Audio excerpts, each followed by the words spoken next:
మీ ఎలాంటి వ్యాపార ప్రకటనలకైనా వెంటనే మా ఛానల్ సంప్రదించండి. అందరికీ నమస్కారం. నేను శిరీష. ఈరోజు మనతో పాటు ఉన్నారు ప్రముఖ ఆధ్యాత్మికవేత్త, జ్యోతిష్య, వేద పండితులు పవన్ కుమార్ శర్మ గారు. గురుగారితో మాట్లాడదాం. గురుగారు నమస్కారం. శ్రీమాత్రే నమః. గురుగారు, ముఖ్యంగా ఈ నవంబర్ మాసంలో ద్వాదశి అయిన మేషరాశి వారికి ఎలా ఉండబోతుందంటారు? మేషరాశి వారి యొక్క గమనాగమనాలు మనం చూసినట్లయితే, ముందుగా మనం సహజంగా ఈ నెలలో మారబోతున్నటువంటి గ్రహాల యొక్క స్థితిని మనం గమనించినట్లయితే, మనకి నవంబర్ 2వ తారీఖు శుక్రగ్రహం యొక్క మార్పు కనబడుతోంది. శుక్రుడు తన యొక్క సంచారాన్ని తులారాశిలో నుంచి వృశ్చిక రాశిలోకి మారుస్తూ ఉన్నాడు. దానివల్ల అద్భుతమైనటువంటి ఫలితాలు కనబడుతూ ఉన్నాయి.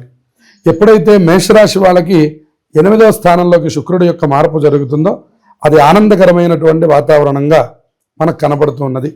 ప్రత్యేకంగా అన్నిట్లోనూ విజయాన్ని సాధించడం, ఏదైతే మీరు ఇంతకాలంగా జరగవలసిన పనులు ఆగిపోయిన ఉన్నాయో వాటిని మళ్ళీ ముందు వేసుకొని ప్రారంభం చేయడం, వాటిని పూర్తి చేయడం, వాటిల్లో కొద్దిగా మొండిపట్టుగా ఉండి వాటిని దగ్గరుండి పూర్తి చేయించుకోవడం, అధికారులతో, పై అధికారులతో చక్కగా ప్రశంసలు పొందడం, ఉద్యోగాభివృద్ధి కలగడం, కుటుంబ వాతావరణంలో కూడా మంచి శుభకార్యాలు జరిగేటటువంటి కాలం, ఇవన్నీ కూడా కనపడుతున్నాయి.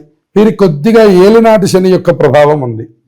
దానివలన మధ్య మధ్యలో చికాకులు కలిగినా కూడా మొత్తం మీద మొన్న జరిగినటువంటి గురుడు మార్పు వల్ల కూడా గురుడు 4వ స్థానంలో ఉచ్చ స్థితిలో ఉన్నాడు. ఇప్పుడు శుక్రుడు కూడా 8వ స్థానంలోకి వచ్చాడు. ఆయన 2వ స్థానాన్ని చూడడం వల్ల మంచి ఫలితాలు ఈ రాశి వారికి రాబోతున్నాయి.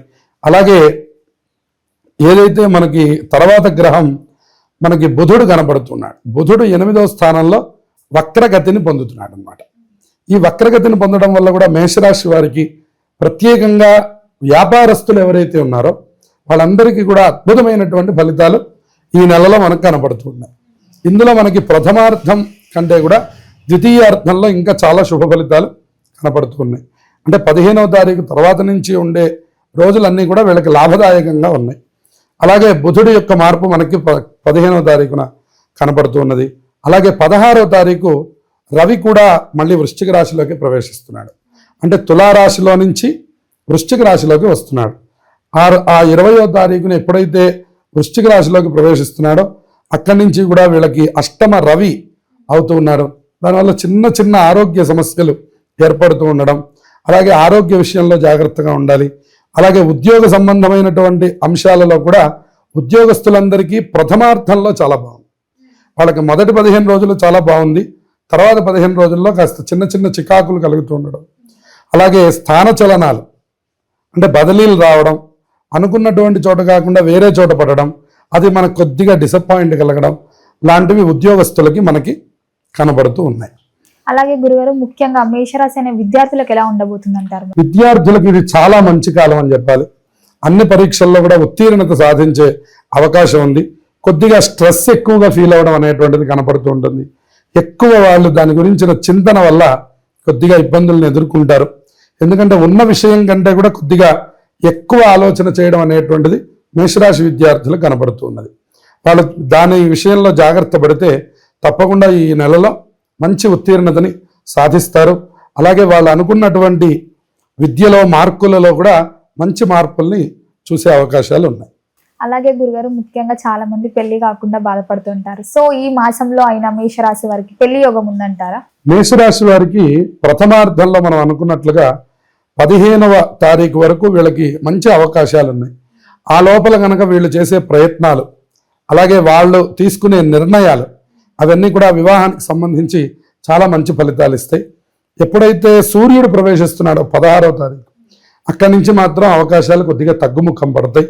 ఎందుకంటే అష్టమంలో రవి యోగించడు, అందువల్ల కొద్దిగా అనుకూలం తక్కువగా ఉంటుంది. ఈ 2వ తారీఖు నుంచి 15వ తారీఖు మధ్యలో ఉండే కాలం మీరు తీసుకునే వివాహ ప్రయత్నాలు, వివాహ నిర్ణయాలు అన్ని శుభ ఫలితాలను ఇస్తాయి.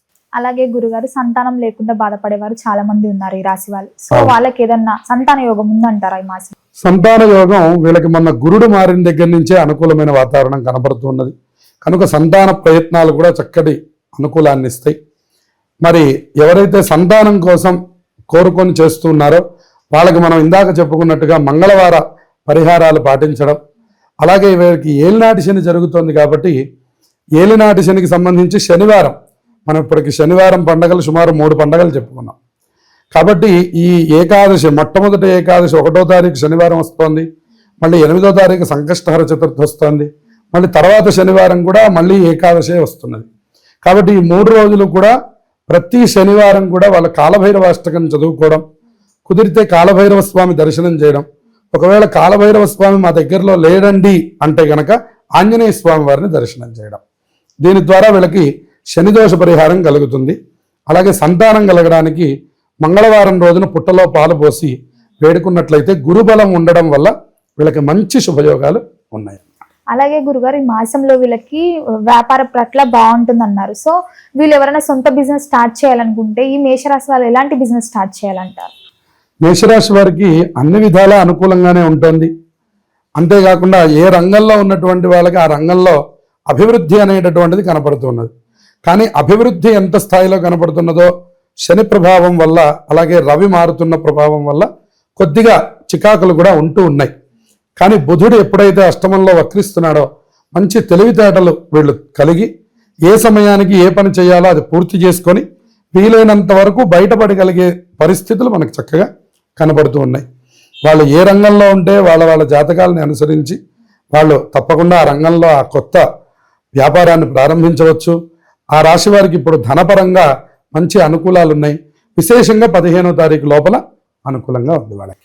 అలాగే గురుగారు, ఇప్పుడు ఈ మేషరాశి వారికి ఈ నవంబర్ 15 వరకు అనుకూలంగా ఉందంటున్నారు. సో మిగతా కూడా అనుకూలంగా ఉండాలంటే వీళ్ళు ఇంకా ఏ దైవాన్ని పూజించమంటారు? ఎలాంటి పరిహారాలు చేస్తారు? పరిహారాలు మనకి సుబ్రహ్మణ్య దేవాలయాన్ని దర్శిస్తూ ఉండడం, వీలైనంత వరకు వార నియమాలు కాకుండా ఎప్పుడు కుదిరితే అప్పుడు సుబ్రహ్మణ్యుడికి పూజ చేసుకుంటూ ఉన్నట్లయితే ఈ నెలని వాళ్ళు దిగ్విజయంగా పూర్తి చేయగలుగుతారు. మిగతా శని ప్రభావానికి సంబంధించి మనం ఇందాక చెప్పినట్టు ఆంజనేయ స్వామి స్తోత్రం చదువుకోవడం, ఆంజనేయ స్వామి దర్శనం చేయడం, కాలభైరవ అష్టకం మాత్రం ప్రతిరోజు చదువుకుంటే వీళ్ళకుండే చికాకులు ఇబ్బందులు తొలగిపోతాయి. నవంబర్ నెలంతా కూడా ఆధ్యాత్మికమైనటువంటి మాసం కింద చెప్పాలి. ఎందుకంటే ఇందులోనే కార్తీక మాసం నడుస్తున్నది.